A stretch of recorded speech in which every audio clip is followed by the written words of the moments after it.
سورة نوح مكية. أعوذ بالله من الشيطان الرجيم. بسم الله الرحمن الرحيم. إنا أرسلنا نوحا إلى قومه أن أنذر قومك من قبل أن يأتيهم عذاب أليم. قال يا قوم إني لكم نذير مبين. أن اعبدوا الله واتقوه وأطيعون. يغفر لكم من ذنوبكم ويؤخركم إلى أجل مسمى. إن أجل الله إذا جاء لا يؤخر. لو كنتم تعلمون. قال رب إني دعوت قومي ليلا ونهارا فلم يزدهم دعائي إلا فرارا. وإني كلما دعوتهم لتغفر لهم جعلوا أصابعهم في آذانهم واستغشوا ثيابهم وأصروا واستكبروا استكبارا.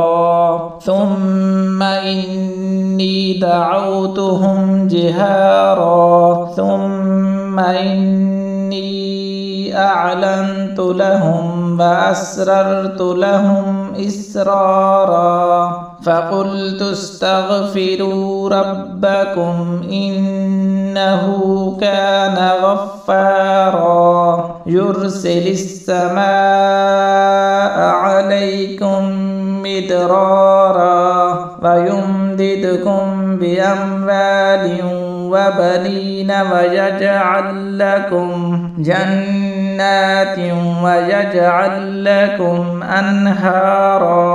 ما لكم لا ترجون لله وقارا وقد خلقكم أطوارا. ألم تروا كيف خلق الله سبع سماوات طباقا وجعل القمر فيهن نورا وجعل الشمس سراجا. والله أنبتكم من الأرض نباتا ثم يعيدكم فيها ويخرجكم إخراجا. والله جعل لكم الأرض بساطا لتسلكوا منها سبلا فجاجا. قال نوح رب إنهم عصوني واتبعوا من لم يزده ماله وولده إلا خسارا. ومكروا مكرا كبارا.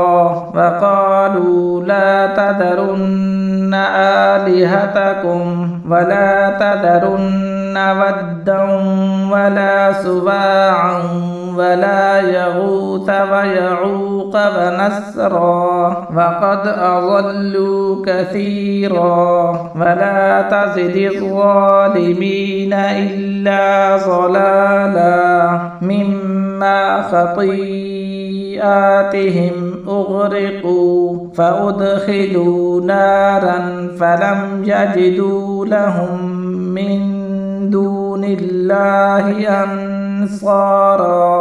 وقال نوح رب لا تذر على الأرض من الكافرين ديارا. إنك إن تذرهم يضلوا عبادك ولا يلدوا إلا فاجرا كفارا. رب اغفر لي ولوالدي ولمن دخل بيتي مؤمنا وللمؤمنين والمؤمنات ولا تزد الظالمين إلا تبارا. صدق الله العظيم.